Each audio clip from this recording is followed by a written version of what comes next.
Remevet presenta. Espero que les gusten esas presentaciones que les traigo el día de hoy. Vamos a platicar de dos temas que creo que, esa es mi opinión, al final ustedes me dirán la suya. Son dos temas que creo que les prestamos poca atención. El primero que vamos a tocar es una complicación, no vamos a decir que es la más frecuente, pero es una cosa que puede pasar dentro de un hospital y que creo, pienso, de acuerdo a la experiencia que tenemos nosotros en nuestro hospital, y ya me dirán ustedes, que es una condición que le prestamos poca atención, digamos, ¿no? Siempre estamos pendientes de ciertas complicaciones que pudiera desarrollar un perro grave, y entre esas complicaciones que estamos contemplando, nunca está en nuestra baraja de opciones una neumonía, por ejemplo. Entonces, no vamos a hablar de la neumonía, el perrito que nos traen a la clínica, a nuestro consultorio, que tiene un poco de tos y está un poco deprimido, tiene secreción nasal y lo tratamos con antibióticos, se va a su casa, regresa en dos semanas y todo se resolvió. Vamos a hablar de casos un poco más complicados y casos que casi siempre son consecuencia de alguna otra cosa. Por eso es que el título de la ponencia es intrahospitalaria, porque como van a ver en los casos que les voy a presentar, son siempre infecciones respiratorias que se presentan durante la hospitalización del paciente, que puede ser en nuestro hospital, es decir, ustedes lo reciben de inicio y le operan, por ejemplo, como decía el doctor Tello, una piómetra, por ejemplo, y después de 2 o 3 días se dan cuenta que tienen neumonía.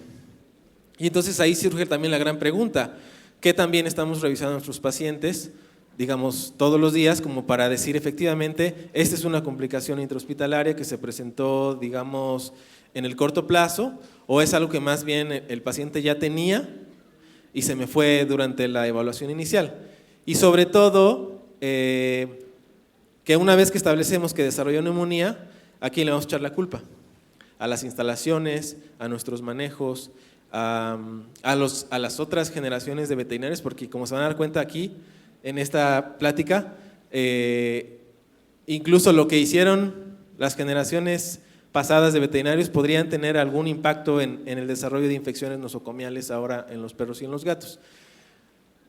Esto que ustedes ya lo saben perfecto, es teoría, es la definición de una neumonía. Creo que lo más rescatable de esta diapositiva es que todos tengamos súper claro que una neumonía, un cuadro neumónico no es decir, lo que nosotros vemos en las radiografías o lo que vemos clínicamente en ese perro o en ese gato no es un daño directo por las bacterias que están colonizando el pulmón, sino es más bien la respuesta inflamatoria de defensa que monta el perro o el gato, lo que se traduce en la signología clínica que nosotros vemos.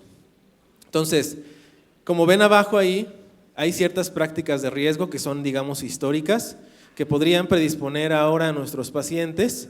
No está demostrado todavía en medicina veterinaria, pero sí está demostrado en las personas que obviamente el uso indiscriminado de antibióticos podría ser un factor de riesgo. ¿Y cuántos de nosotros no utilizamos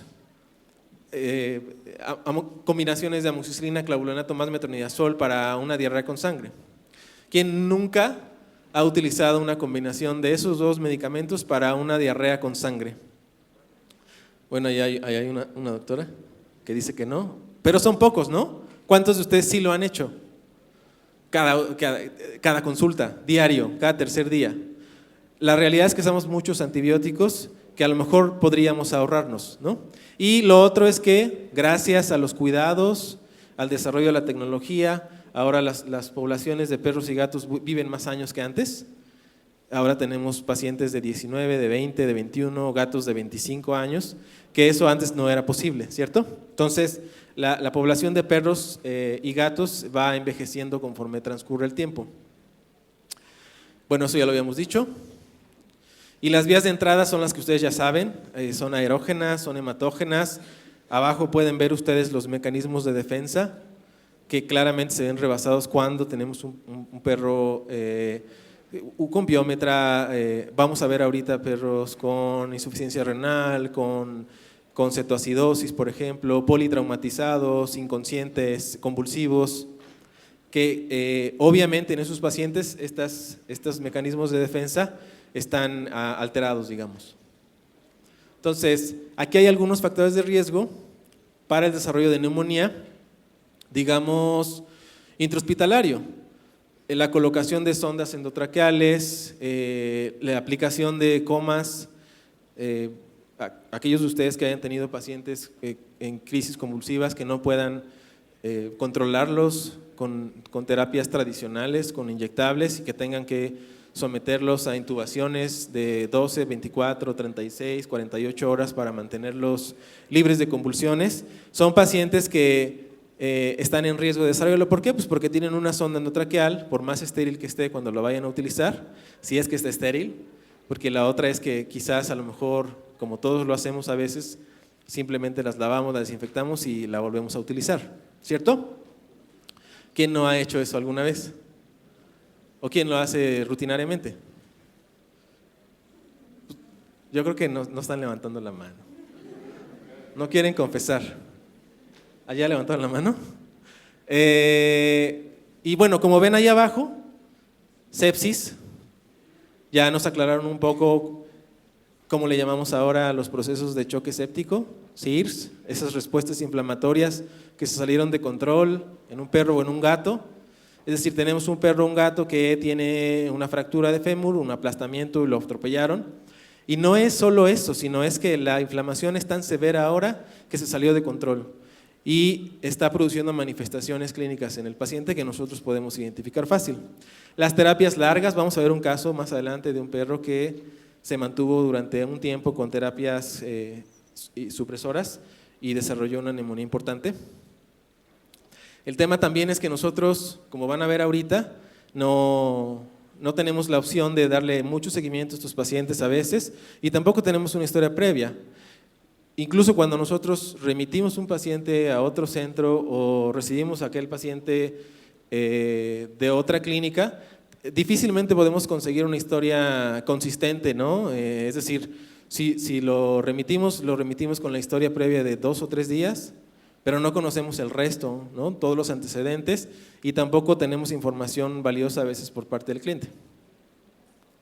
Entonces los signos, los que ustedes ya saben, fiebre puede haber, dificultad respiratoria y eso engloba muchos signos clínicos, disnea, tiro costal, tiro abdominal, jadeo, aleteo nasal, en fin. Y abajo vemos los tipos de neumonías. Esta es una clasificación, digamos, dada más como etiológica, digamos, ¿no? Son las causas las que están ahí descritas y nos vamos a enfocar mucho, como van a ver al rato, en las neumonías por aspiración. O sea, neumonías que son consecuencias de pacientes que están inconscientes, que están intubados, que durante algún episodio convulsivo, por ejemplo, desarrollan alguna aspiración de contenido gástrico. Estas son las etapas de la neumonía. ¿Qué es importante de esto? Que sepamos, como decía el doctor Willard en la mañana, quizás revisas el páncreas hoy y te parece que está normal, pero tú juras que hay algo que está generándole vómitos o dolor al paciente y lo que tienes que hacer es repetirlo el día de mañana. Lo mismo pasa con las neumonías. Capaz que le haces la radiografía el día de hoy y no ves absolutamente nada. Y eso no quiere decir que no tenga algo en proceso de desarrollo. Por eso es importante en estos pacientes darles un seguimiento. Si realizamos un estudio radiográfico, digamos en la primera etapa de la enfermedad, es poco probable que veamos algo radiográficamente. E incluso clínicamente es difícil que el cliente te refiera a algo más que a lo mejor jadea más de lo normal y entonces tu traducción es, ¿está loca? ¿No? ¿No tiene nada el perro? O te dice, no durmió bien, lo vi como inquieto, lo vi inquieta, lo veo raro, que esa es una descripción a la que nos tenemos que enfrentar casi todos los días y entonces digamos que minimizas, ¿no? Y dices no tiene nada. Podría citarlo en 24 horas y a lo mejor comenzar a ver cosas que correspondería a la fase más aguda de la enfermedad, que es la hepatización roja y que es cuando tú radiográficamente puedes ver algo y que es entonces cuando la respuesta del huésped produce signos clínicos que tú puedes ver fácilmente. Estas son algunas de las complicaciones de la neumonía en general, digamos, no solo intrahospitalaria, hay complicaciones intratorácicas y hay complicaciones extratorácicas. Si se fijan, algunas de esas complicaciones son graves, como esta, SID, o la meningitis, o la leucopenia, o los estados de inflamación generalizada. Vamos a hablar más adelante también de estos pacientes. Ven aquí en esta foto este chihuahueño que fue atropellado y que más adelante veremos que las contusiones pulmonares, los neumotórax, ese tipo de traumatismos, si no son bien atendidos, pueden derivar en una de sus tantas complicaciones en una neumonía. Ustedes saben que los pacientes politraumatizados tienden a desarrollar complicaciones, digamos, inmediatas, mediatas y tardías, y entre las complicaciones tardías están los cuadros de sepsis y de SIRS, ¿no? Y entre esos cuadros está un origen neumónico, digamos, especialmente si el paciente está conectado a 18 tubos, sondas y un catéter para colectar orina, en fin, ¿no? Este no es un caso nuestro, pero vean la severidad, ¿no?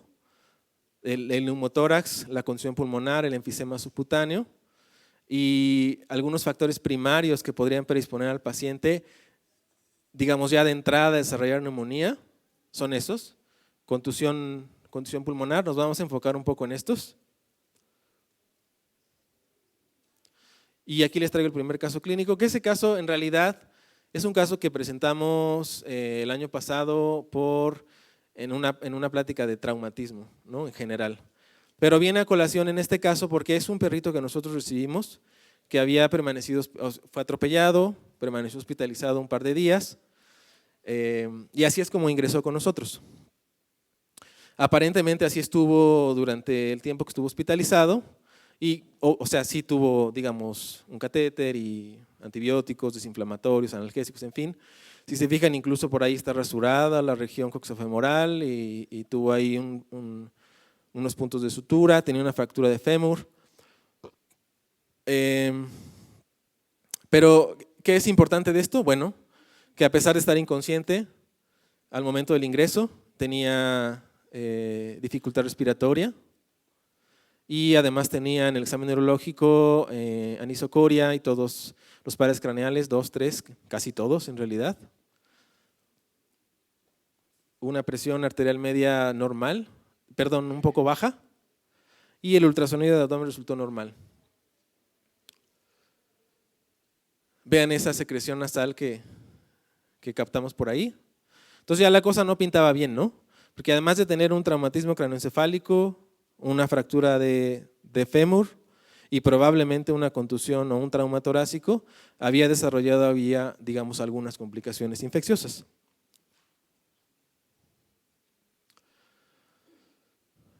Procedimos a realizar una toracocentesis. Les voy a mostrar las placas. Había un par de preguntas ahí que eliminamos. La verdad es que el año pasado la pusimos ahí y les preguntamos cuáles eran los pares craneales afectados. ¿Alguien se la quiere echar hoy? O sea, esos números que están ahí, ¿alguien quiere decir cuáles son?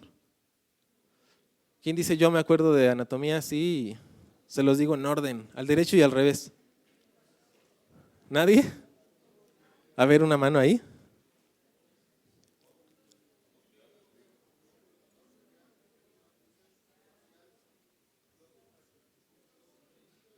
¿Están de acuerdo?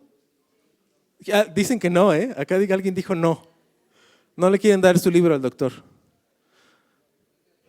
¿Sí o no? ¿Sí? Bueno, ahorita le damos su libro. Gracias, doctor. Bueno, aquí están las respuestas. Y la otra pregunta era, que a ver si quieren ahí pensarlo un poco, es ¿cuáles son los signos clínicos que te dicen a ti que el traumatismo craneoencefálico está empeorando? O sea, ¿qué es lo que tú tendrías que ver para decir, este perro que tiene un golpe en la cabeza, no va bien la cosa y está empeorando desde el punto de vista neurológico? ¿Doctor dice? No. Digamos, vamos a plantear la pregunta de otra manera. Ustedes tienen un paciente con un trauma craneoencefálico y en su examen físico encuentran eso. ¿Qué hallazgos, digamos, de tu evaluación clínica diaria, te dirían a ti, ese trauma craneoencefálico se está poniendo peor y podría desarrollar una hernia, por ejemplo, allá. Nistagmos, las pupilas, el empeoramiento del estado de conciencia, cosas, pues básicamente cosas que no tenía y que ahora está desarrollando, ¿cierto? Vamos a ver este video, a ver si me ayudan. Fíjense el estado mental de Zeus.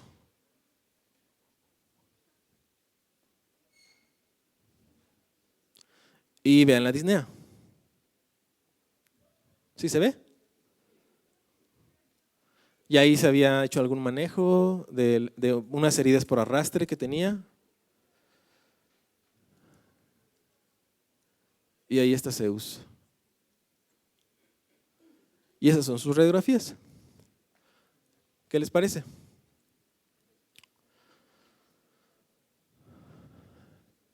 Está claro que tiene neumotórax, ¿cierto? ¿Se ve bien? ¿No se ve bien? ¿Nos podrían apagar la luz de aquí de la marquesina? Si alguien nos puede ayudar. Tiene neumotórax. Tiene una neumonía, una contusión pulmonar. Fíjense el otro lado. Gracias. ¿Se ve mejor? No se vayan a dormir nada más. Se ve grave, ¿no? Y tiene ahí eso que están señalando, que no sé si se vea, pero si no se los comparto. Es un broncograma aéreo, que es, digamos, podríamos decir un signo de una neumonía o una bronconeumonía. ¿En qué región está? ¿Qué es compatible con esa distribución? Con una neumonía por aspiración, ¿cierto?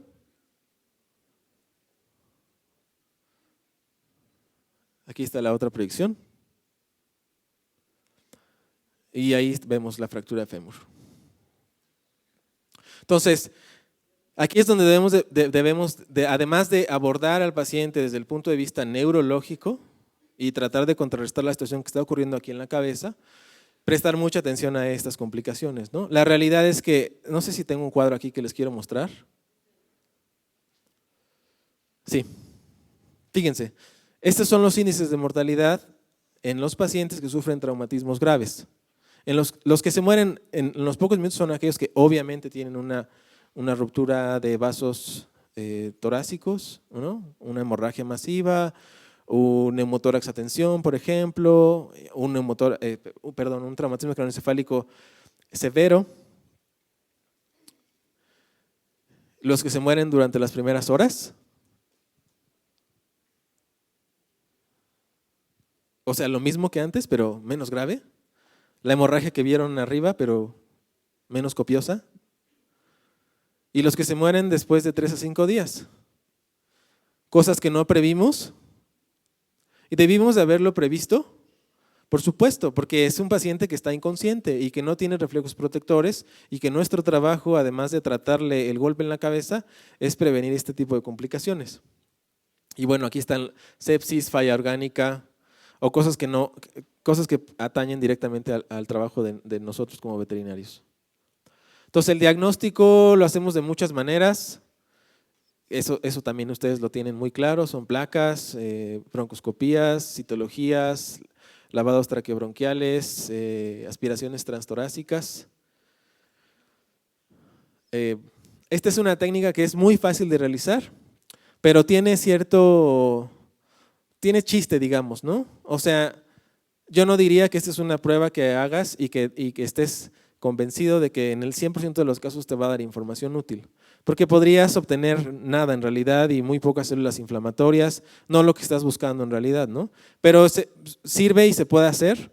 Se sondea al paciente, se utilizan sondas de alimentación, depende de qué tamaño sea el perro, y puedes recolectar la solución estéril y mandarla a cultivar y puedes tomar citologías también.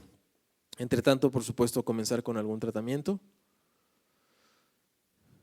Eso no los voy a entretener con eso, son bacterias halladas en cultivos de perros con neumonía, que esto quizás ya hoy y mañana sea distinto. antibióticos. Terapia adicional, que ustedes lo manejan muy bien, y ya sabemos que damos nebulizaciones y damos mucolíticos, broncodilatadores, oxígeno, todos los adyuvantes que puedan usar en su clínica. Incluso podemos usar sedación en esos pacientes. Vamos a ver más adelante pacientes que tienen SIRS, por ejemplo, por neumonía, y que además de la terapia primaria, digamos, necesitan sedaciones temporales, de manera que no estén jadeando todo el tiempo. Fíjense este otro. Este se llama Nina. Es una bulldog y ella está diagnosticada con epilepsia. Y tiene ya un par de años con ese diagnóstico.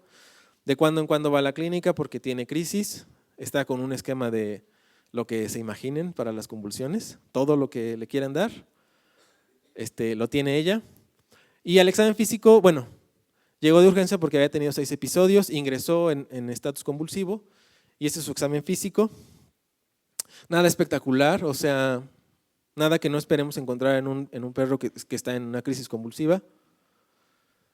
Y la primera pregunta que tendríamos que hacernos es si está indicado intubarlo o no. ¿Quién diría que no? Allá hay una mano. El único valiente que levantó la mano. No, no es cierto. ¿Quién dice sí está indicado intubarlo? ¿Y los demás? ¿Primero qué? Claro. Bueno, digamos que lo tuve que haber planteado así, ¿verdad? Después de estabilizar las convulsiones, ¿lo intubarían? Todos y todas. ¿Sí? ¿Por qué? Pues por lo que ya dijimos, ¿no? Porque está inconsciente, porque está en riesgo de aspirar contenido gástrico o laríngeo y porque además es un bulldog, ¿cierto?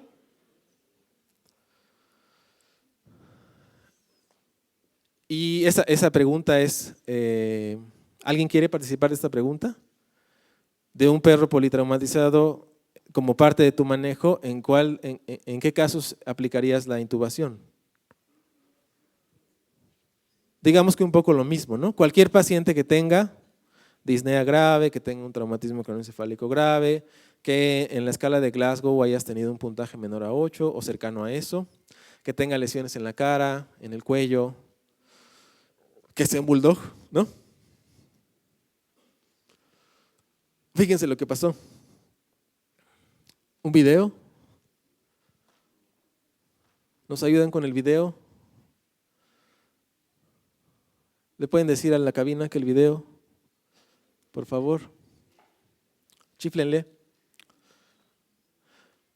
Fíjense, esa es Nina. Entonces, la pescamos justo en el momento en el que estaba vomitando. ¿Qué creen que hubiera pasado si no hubiéramos estado ahí? Los doctores de Banfield para salvarla. Hubiera aspirado todo eso, ¿no? ¿Sí? Vamos al siguiente. Entonces, la conclusión de estos casos es, cualquier paciente que esté hospitalizado con ustedes, que tenga ciertos factores de riesgo, que tenga algún grado de inconsciencia, que sea braquicefálico, que en algún momento la condición respiratoria se vaya a obstaculizar por cualquier razón, tienen que estar pendientes de intubar.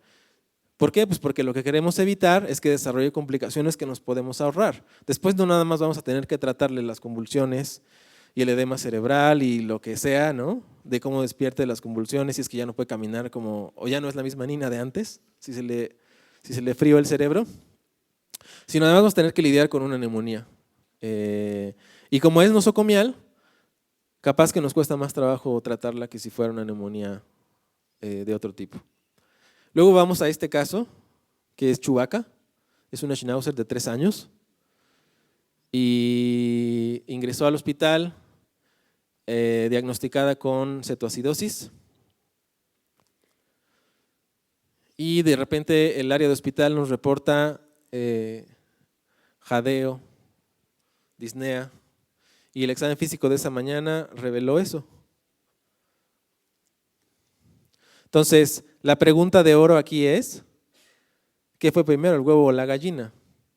Si es que este paciente tenía un cuadro neumónico a punto de establecerse antes de desarrollar la situación, antes de ingresar al hospital, o efectivamente lo desarrolló dentro del hospital como consecuencia de la cetoacidosis. Ustedes saben que los pacientes diabéticos tienen cierta susceptibilidad a desarrollar infecciones, ¿cierto?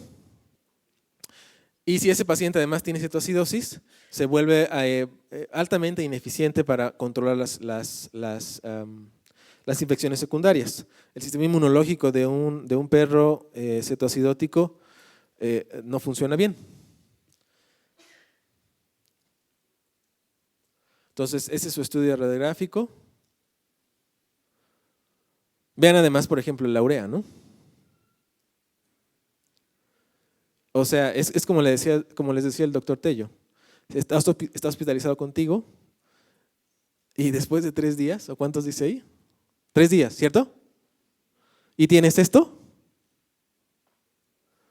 O dos, o una de dos. O estás haciendo las cosas muy mal, o ¿qué dicen por allá? O buscas ayuda de un veterinario. Porque no puede ser que después de 3 días tengas esto. Quizás no lo estás haciendo mal, quizás el perro tenga alguna otra cosa que no has encontrado, pero justamente por eso es importante recabar información. Ya sé que a veces, o no a veces, sino muchas veces no tenemos acceso a aparatos de electrolitos y pH y la presión y electros y un eco y ahora la tomografía y una endoscopía y placas, ¿no? Y sé que la realidad a veces es muy distinta. Pero si lo tienen, hay que usarlo, ¿no? Y en este caso, no nada más es saber que lo tiene, pues sí lo tiene y entonces algo está pasando porque llevas 3 días con él y no, las cosas no están bien, ¿no? Tiene ahí un poco de aire en el esófago, tiene aerofagia. Y ahí no sé qué pasó. Bueno, se hizo el cultivo, salió positivo, se trató con eso. Ahí no acabó la historia, por supuesto, ¿no? Pero en cuanto a la parte respiratoria, a esa conclusión llegamos. Luego tenemos este, que es el que les platicaba hace un ratito, que es esos pacientes que no quiere decir que este muchacho se haya enfermado dentro del hospital.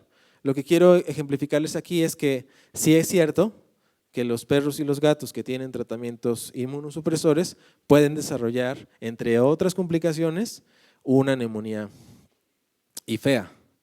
Fíjense, bueno, este pequeño estaba diagnosticado con enteritis linfoplasmocitaria y tenía un tratamiento a base de acetioprina y prednisona, 2 cosas bastante potentes, que es como les decía el doctor Wheeler hace rato, mejor ciclosporina en vez de acetioprina. El problema es el costo, es muy, muy cara, pero tiene la gran ventaja de que no tiene estos efectos secundarios. En fin, permeable, taquipneico, disneico, no sé si alcancen a ver aquí, tiene un poco de sangre el tubo, ¿sí? Y cuando ustedes ven eso, es que las cosas están realmente mal y ese paciente difícilmente va a sobrevivir. Vean la neutropenia, anemia y vean su placa. ¿Cuántos de ustedes dirían que eso es una micosis?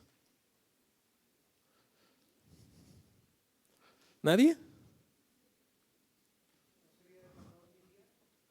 No sé. Dice el doctor que micosis patrón miliar. ¿Cuántos de ustedes dirían que eso no es una micosis y que es algo bacteriano? ¿Tampoco?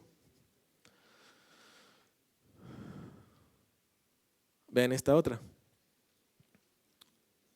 Vamos a ver ahorita en otra diapo, que es algo muy importante. Todas las lesiones, es decir, los estudios radiográficos siempre subestiman la gravedad de las lesiones. ¿Sí? O sea, si en la placa se ve feo, en la vida real está lo que le sigue, ¿cierto? Si en la placa radiográfica se ve medio, en la realidad ese pulmón está severamente inflamado, solo que no podemos verlo. Fíjense, ahí tenía Klebsiella y Pseudomonas.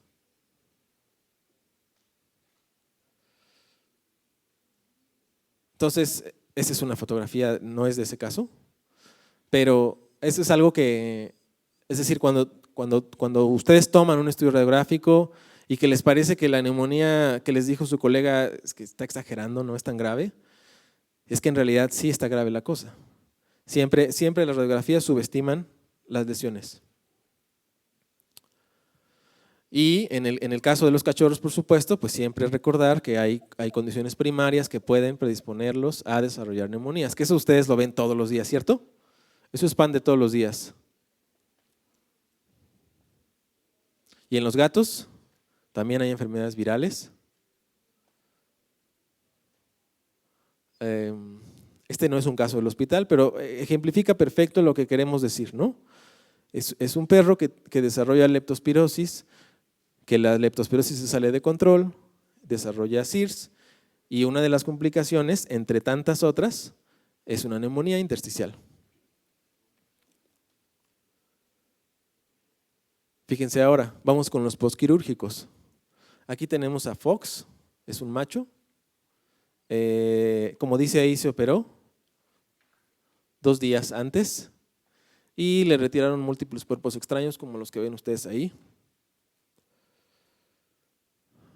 Y digamos que todo iba bien hasta que en alguna de las evaluaciones empezó a aparecer tos y percusiones positivas. Esas son fotografías del procedimiento. Ahí está Fox con uno de nuestros alumnos, cuidándolo día y noche. Estaba posando para la foto, ¿eh? No crean que estaba así. Ahí está Fox.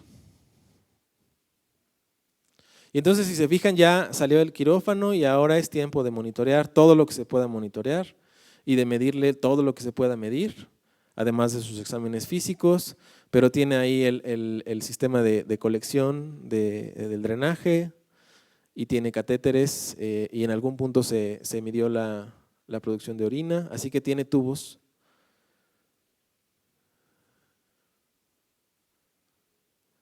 Y esa es la placa. Fíjense cómo se observan ahí estos broncogramas aéreos.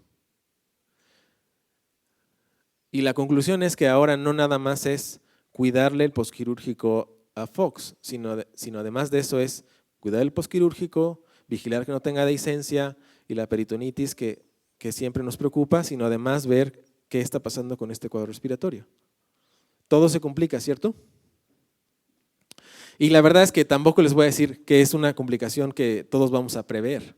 O sea, a nadie se le va a ocurrir que después de una cirugía de esa naturaleza, nadie va a venir y te va a decir, pues cuida los pulmones porque a lo mejor en 2 días se pone mal. No, o sea, son cosas que también pasan y que no las tenemos contempladas. Este es algo más de causas primarias. Este es un caso de, me parece que es moquillo. Solo lo que les quiero mostrar de aquí es la placa, que a lo mejor ahí dirían no se ve tan mal. ¿Y qué les parece esta? Y les traje un video también. Ahí está el cultivo.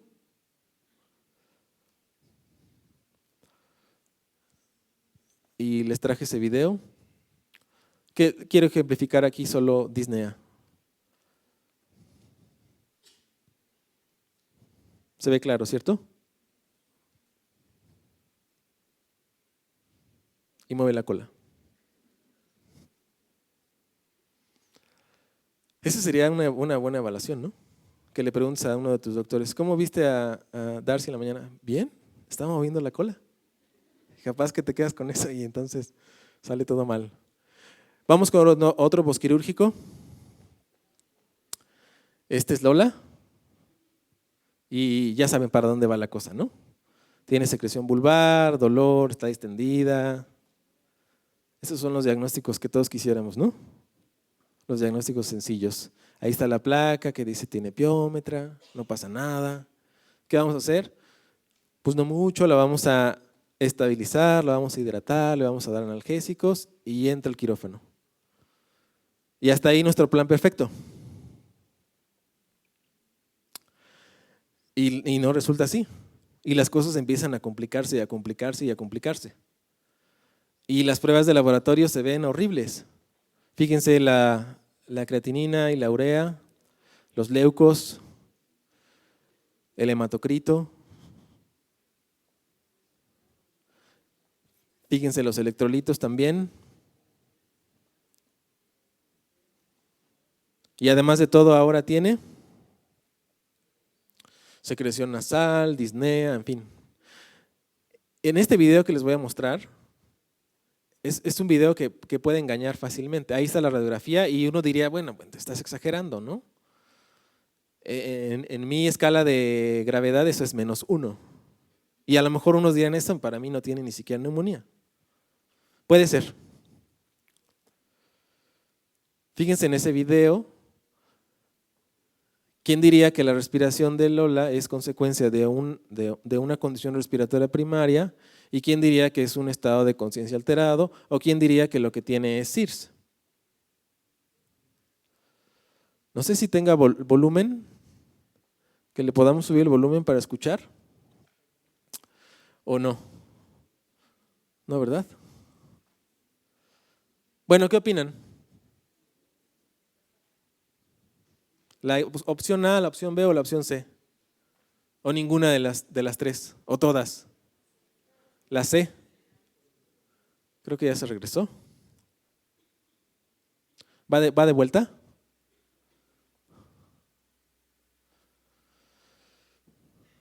Fíjense cómo está respirando con el abdomen. No tenemos sonido, pero ahí está vocalizando.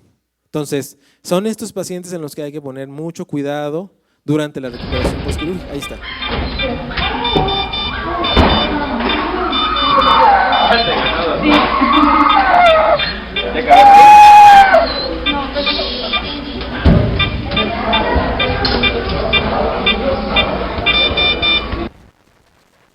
Ahora sí, ¿qué opinan?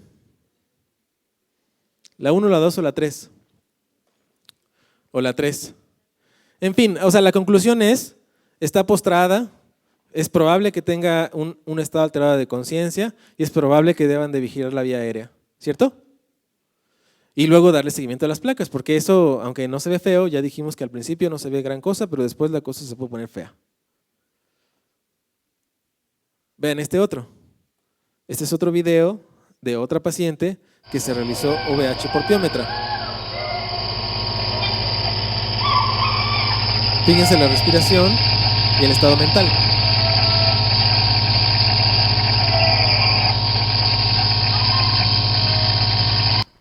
Ni se mueve, ¿cierto? ¿Qué pasó ahí?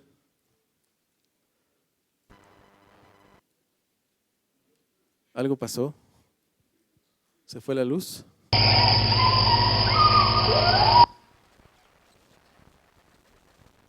Tiene virus la computadora.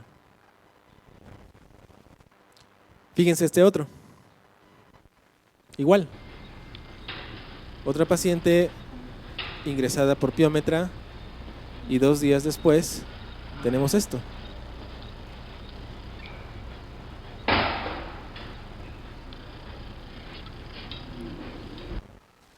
Si alcanzan a ver esta expresión, digo, yo la veo, no sé, a lo mejor van a decir que estoy loco, pero no sé si pueden repetir el video y alcanzan a ver esta expresión del perro que está realmente fatigado, ¿cierto? De tanto jadear, que lleva horas así. Esa respiración podría ser por dolor, sí, pero también podría ser por SIRS, también, ¿no? Complicado. Fíjense este otro. Este es un antiguo pastor inglés. Lo más relevante de su historia es que estuvo tomando agua de un charco. Y bueno, pues ha estado llorando, salivando, le llevaron con el médico, se hospitalizó. Le comentaron en algún momento que tenía fiebre. Dolor, oxígeno positivo, fiebre, deshidratación. Y ha presentado eventos convulsivos además de todo, ¿no?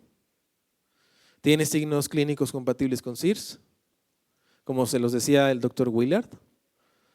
Esta fase de me defiendo a costa de todo es taquicardia, taquipnea, fiebre, mucosas hiperémicas, leucocitosis, como el caso que acaban de ver ahora. Y ahorita vamos a ver otro.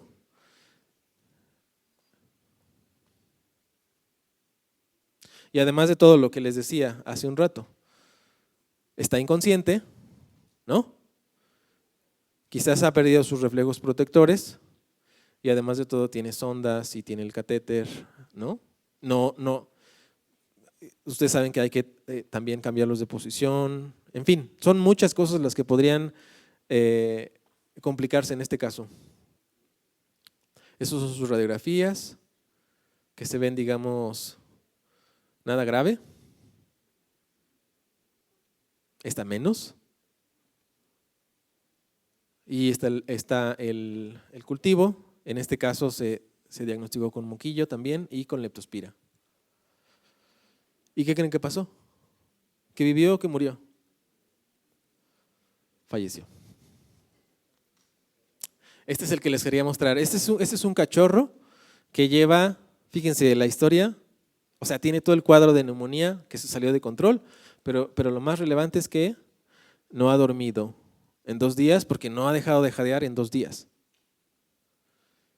Es este pequeñito. Decidimos conectarlo y ahí está el video.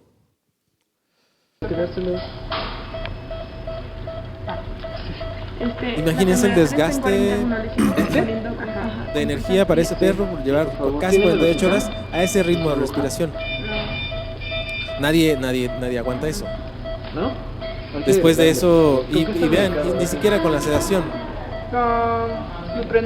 Y es cuando se dan un poco cuenta que además de la neumonía, es decir, que ustedes están tratando de mejorar la captación de oxígeno con la sonda, ¿no? Pero ni siquiera con eso el patrón respiratorio mejora, así que las cosas se han salido de control. 10 miligramos por kilogramo IBD. Y después de unas horas los músculos respiratorios se fatigan y se vuelven cada vez menos eficientes para dar una ventilación adecuada. Y agrégale meloxicam, por favor, 0.2 miligramos por kilogramo. Este es su estudio radiográfico. Tiene una distribución, digamos, cráneo-ventral. Capaz que aspiró algo este perrín y esta placa muestra algo de eso. ¿Tiene signos compatibles con SIRS? ¿Esa es pregunta para ustedes? Claro, ¿verdad? Es muy obvio. ¿Y hemos identificado la causa de eso? O sea, es decir, si tenemos un paciente que tiene un síndrome de inflamación generalizado, decíamos que se queda en SIRS. Si nosotros decimos que la causa de esa inflamación es algo infeccioso, entonces decimos que tiene sepsis, ¿cierto? Y en este caso hemos identificado la causa de SIRS. Pues probablemente la neumonía, ¿cierto? Y entonces sí podríamos decir que es algo infeccioso. Y bueno, esto es más de si está en choque o no está en choque, si la presión mejora después de darle fluidos o no. Pero lo que quiero resaltar en esta es si va a necesitar, además de todo el manejo, sedar, ¿no? O de plano conectar, como lo vieron ahí, a la máquina para darle un poco de alivio a ese perrito. Ahí está el cultivo, que obviamente fue positivo a moquillo.